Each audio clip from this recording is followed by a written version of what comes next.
देखो कोई विकास हमारी ज़िंदगी में नहीं हो। देखो हमारे बच्चे भूखे मर रहे हैं, हमारा परिवार भूखा मर रहा है, हम खुद चिल्ला रहे हैं, रोडों पे आ रहे हैं, ठीक है। इसके हम अगर इस वक्त हमारे साथ इंसाफ नहीं। मोदी जी 2014 में उधमपुर में आए थे, उन्होंने वैष्णो माता की कसम खा के कहा था कि अगर साहब मैं प्रधानमंत्री आ गया तो मैं सबसे पहले होम गार्ड का जो है उसको उनका देखूंगा, उनको परमानेंट करूंगा। लेकिन 2014 में कितने होम गार्ड्स ने वोट दिया भाजपा की सरकार बनाने के? मैम सब ने, जब मोदी जी ने ये भाषण दिया था उधमपुर में, उसके बाद होमगार्ड का एक भी बच्चा और उनके परिवार का एक भी बच्चा पीछे नहीं रहा था वोट देने से। सब ने दिया था कि मोदी जी आज हमारा जो है भविष्य बनाएंगे, हम मोदी जी को वोट दें, हम हमें परमानेंट करेंगे। लेकिन 10 साल हो चुके हैं, 10 साल में कुछ नहीं किया मोदी जी ने।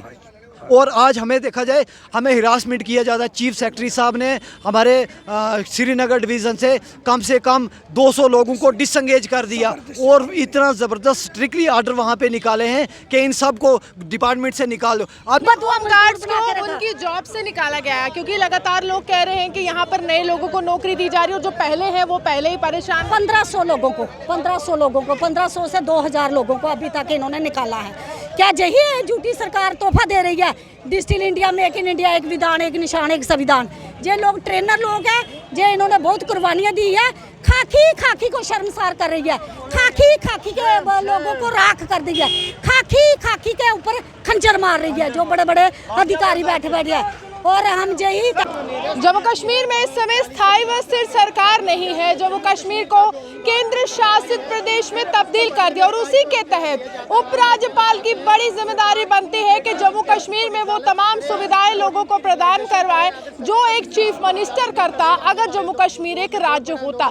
तस्वीरें आपको एलजी हाउस के बाहर से दिखा रहे हैं जहां पर लगातार जो है उम्मीद की किरण उपराज्यपाल मनोज सिन्हा को माना जा रहा है और एक ही सवाल उनसे भी पूछा जा रहा है कि जम्मू कश्मीर में इतना भेदभाव क्यों? अन्य केंद्र शासित प्रदेशों में होमगार्ड्स की सैलरी जो है कहीं 24,000 है, कहीं 25,000 है, कहीं 20,000 है, तो वहीं जम्मू कश्मीर में महज 2700 रुपए क्यों होमगार्ड्स को दिए जाते हैं? तस्वीरें हम आपको जम्मू से दिखा रहे हैं और एक तरफ उपराज्यपाल मनोज सिन्हा का घर एलजी हाउस और दूसरी तरफ प्रदर्शन करते हुए लगातार जो है होम गार्ड्स। सबसे पहले आपको तस्वीरें दिखाते हैं। यहाँ पर ये कहा जा रहा है कि मोदी जी अब होम गार्ड्स के मन की बात सुने क्योंकि लगातार प्रधानमंत्री खुद के मन की बात करके चले जाते हैं। क्या मन में क्या है आपके और कौन सी बात है जो आप प्रधानमंत्री? हम आपका और हम आपके मीडिया का वेलकम और धन्यवाद करते हैं कि हम लोगों की, गरीब लोगों की आवाज़ को आप इशाना बशाना बुलंद करते हैं। बहुत बहुत शुक्रिया आपका।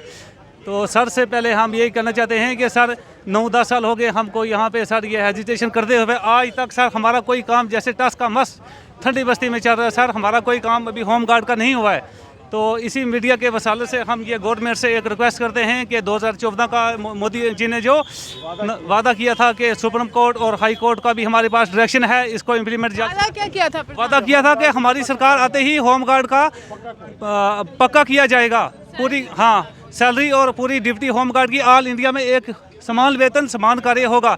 लेकिन उसी के मद्देनजर चलते हुए हमको पूरी ज़िंदगी, हमारी आधी ज़िंदगी इसी काम में ख़त्म हुई है कि आज तक हमारा वो जो मोदी जी का वादा है वो उधर ही है, जैसे टस का मस, उसका कोई कार्रवाई काम क्या करवाया जाता है? काम हमको पूरी ड्यूटी शाना बशाना, ट्रैफिक के साथ, पुलिस थाना जो भी है सब हम काम करते हैं। जहाँ कोई नहीं जाता वहाँ होम गार्ड जाता है। जहाँ जो कोई काम नहीं करता वो बड़े बड़े अफसर होम गार्ड को भेज देते हैं आगे ड्यूटी के लिए। हम हर ड्यूटी करते हैं होम गार्ड के जवान जम्मू कश्मीर से।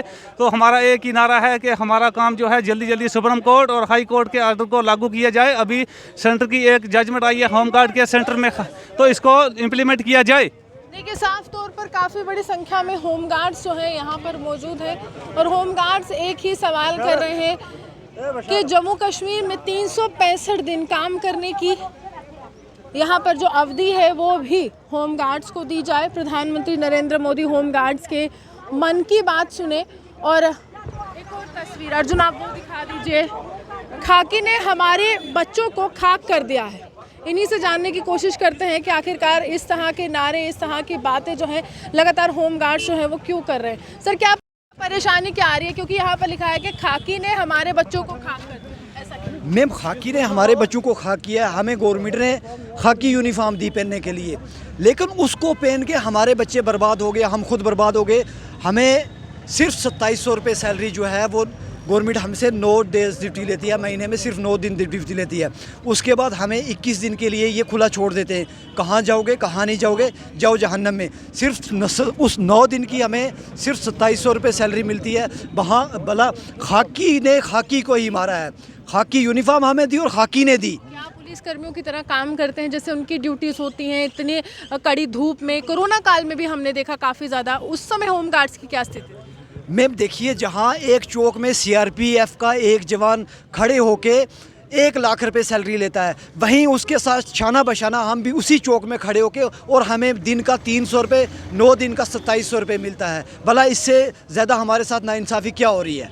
और इस समय प्रधानमंत्री लगातार कह रहे हैं कि देश विकास की ओर आगे जा रहा है, आपकी ज़िंदगी में विकास हो रहा है? मैम कुछ नहीं है। देखो, कोई विकास हमारी ज़िंदगी में नहीं हो। देखो, हमारे बच्चे भूखे मर रहे हैं, हमारा परिवार भूखा मर रहा है, हम खुद चिल्ला रहे हैं, रोडों पे आ रहे हैं, ठीक है। इसके हम अगर इस वक्त हमारे साथ इंसाफ नहीं। मोदी जी 2014 में उधमपुर में आए थे, उन्होंने वैष्णो माता की कसम खा के कहा था कि अगर साहब मैं प्रधानमंत्री आ गया तो मैं सबसे पहले होमगार्ड का जो है उनका देखूंगा, उनको परमानेंट करूंगा। लेकिन 2014 में कितने होमगार्ड्स ने वोट दिया भाजपा की सरकार बनाने? मैम सब ने, जब मोदी जी ने ये भाषण दिया था उधमपुर में, उसके बाद होमगार्ड का एक भी बच्चा और उनके परिवार का एक भी बच्चा पीछे नहीं रहा था वोट देने से। सब ने दिया था कि मोदी जी आज आप हमारा जो है भविष्य बनाएंगे, हम मोदी जी को वोट दें, हम हमें परमानेंट करेंगे। लेकिन 10 साल हो चुके हैं, 10 साल में कुछ नहीं किया मोदी जी ने।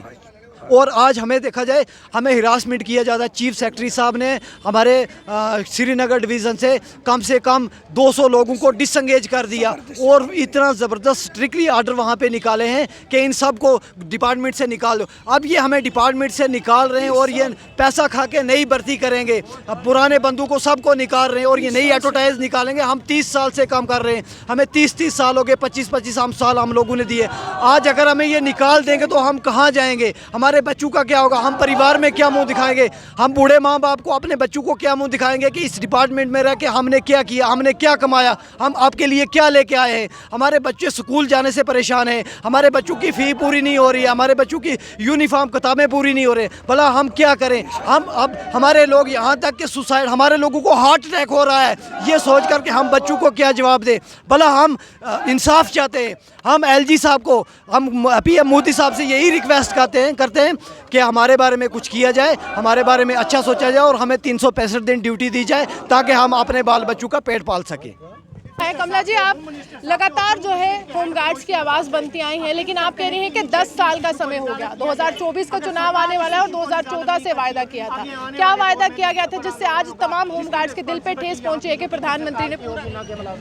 माननीय मैम, सबसे पहले मैं अब यही मुबारक दूंगी जो नई पार्लियामेंट बनी है। हमें भी खुशी है कि बहुत से कानून उधर ख़त्म हो रहे हैं, तो हम भी इसी उम्मीद के साथ आए हैं कि माननीय प्रधानमंत्री जी, गृह मंत्री जी, हमारी एडमिनिस्ट्रेशन तो इधर सोई हुई है, वो हमारी आवाज़ नहीं पहुंचाएगी, तो हम अपनी आवाज़ खुद भी पहुंचा सकते हैं। एज ए मीडिया ही चौथा स्तंभ है जो दबे कुचली आवाज़ एक एडमिनिस्ट्रेशन तक पहुंचाते हैं। तो हम यही कहना चाहते हैं कि जो हमारे ऊपर अंग्रेजों के टाइम के काले कानून बड़े हुए, क्या उस कानून को आप खत्म करोगे?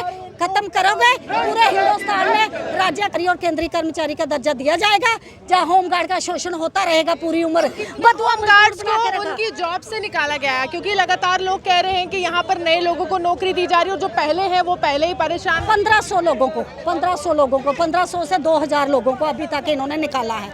क्या यही झूठी सरकार तोहफा दे रही है? Digital India, make in India, एक विधान एक निशान एक संविधान। ये लोग ट्रेनर लोग हैं, जे इन्होंने बहुत कुर्बानियाँ दी है। खाकी को शर्मसार कर रही है, खाकी के लोगों को राख कर दी है, खाकी के ऊपर खंजर मार रही है जो बड़े बड़े अधिकारी बैठे हैं। और हम यही कहते हैं माननीय प्रधानमंत्री जी, जब मन की बात सुनो, हमारे मन की बात। 2700 रुपए में घर कैसे चला पाती? वही है ना, कौन सा घर चलता है? जो मिलता था वो भी आप छीन रहे हो, यही आपके अधिकार वैसे है। तो मैं माननीय प्रधानमंत्री एक बार फिर से जब होमगार्ड्स को जम्मू कश्मीर का प्रशासन कहेगा कि ड्यूटी दे दीजिए, तो क्या सवाल? ड्यूटी को 46,000 रुपया सैलरी मिलती है, हमें 46,000 देंगे तो हम वोट देंगे, नहीं तो इस बोर्ड का अधिकार नोटा दे देंगे, वोट नहीं देंगे। हम जो है आप समर्थन जो है वो नहीं देने वाले हैं क्योंकि आगे आने वाला समय जो है वो चुनावों का है और लगातार अगर हम कहें उपराज्यपाल मनोज सिन्हा से कड़े व बड़े सवाल किए जा रहे हैं कि आखिरकार आपका प्रशासन तब कहाँ है जब प्रधानमंत्री के नारे को बुलंद किया जा रहा है, जब प्रधानमंत्री के मन की बात सुनाई जा रही है, होमगार्ड्स के मन की बात कौन सुनेगा? आप यूं ही हमारे साथ बने रहिए, देखते हुए जम्मू से।